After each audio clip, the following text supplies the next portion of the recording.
Bonjour Bernard et bonjour à tous. Voilà une question de droit ce matin particulièrement intéressante car la réponse n'est pas vraiment évidente. Je me doute que la justice a déjà dû se pencher sur cette question de savoir si un employeur peut exiger ou pas d'un futur salarié ou même d'un salarié qui est déjà embauché qu'il fournisse un extrait de casier judiciaire. Ah ouais, c'est un peu comme hier pour les réservations de restaurants. Vous savez, on disait que le client pouvait se voir exiger l'empreinte de sa carte bancaire. Eh bien, il y a encore un autre courant qui vient des États-Unis et qui amènerait les employeurs à faire remplir aux candidats à un emploi un questionnaire très détaillé, portant notamment sur d'éventuelles condamnations pénales dont ils auraient écopé dans le passé. Et je ne vous parle pas des questions relatives à leur vie sexuelle ou sentimentale qui sont parfois demandées. C'est ce qu'on appelle aux USA, vous savez, le background checks. Le background checks pour connaître l'historique donc des gens. Est-ce que c'est possible et légal en France ? En France, par des entreprises françaises, non. L'usage veut que non, sauf quelques exceptions que l'on va voir, si ce n'est que de plus en plus d'entreprises américaines s'installent en France et donc se croient autorisés à fouiller la vie de leurs salariés. Ils n'ont pas le droit. Non, ils n'ont pas le droit de le faire. Ils sont soumis au droit français. Absolument, Okay. mais sans compter que les entreprises françaises, même si elles ne demandent pas la communication de documents personnels comme un jugement de divorce, un livret de famille ou un certificat de santé, les recruteurs parfois proposent de remplir un questionnaire très poussé, souvent inapproprié au poste proposé, ce qui est donc parfaitement illégal. Bon, et pour revenir aux extraits de casier judiciaire éventuellement demandés par des employeurs, que dit actuellement la loi ?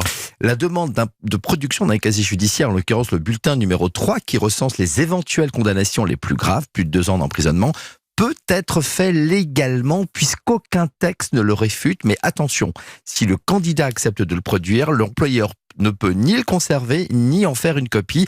Et surtout, il ne pourra pas justifier du non-recrutement du salarié en fonction de ce casier judiciaire si le poste proposé est sans lien, justement, avec sa condamnation éventuelle. En revanche, il y a quand même des cas où on peut le demander. Absolument. Vous avez, pour les agents de sécurité, les transports de fonds ou assistantes maternelles ou un poste relevant de la fonction publique.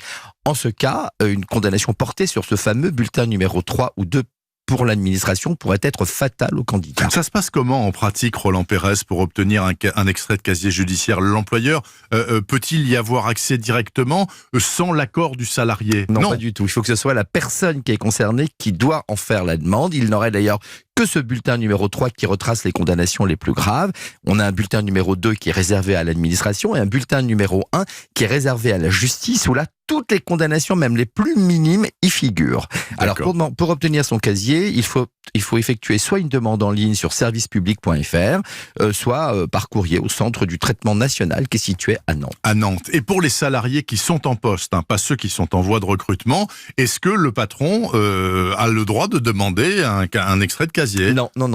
Sauf si l'information, on l'a vu pour les postes sensibles tout à l'heure, a un lien direct avec le poste occupé, à supposer par exemple que ce poste est évolué. En tout état de cause, l'employeur ne pourra pas fonder un licenciement s'il ne démontre pas que l'éventuelle condamnation découverte aurait un impact sur le poste occupé. Bon, donc pour l'heure, pas de risque de succomber au délirium très mince américain, mais je pense que les Américains vont pousser qu'à terme ils gagneront comme en toute chose. Merci beaucoup Roland Pérez.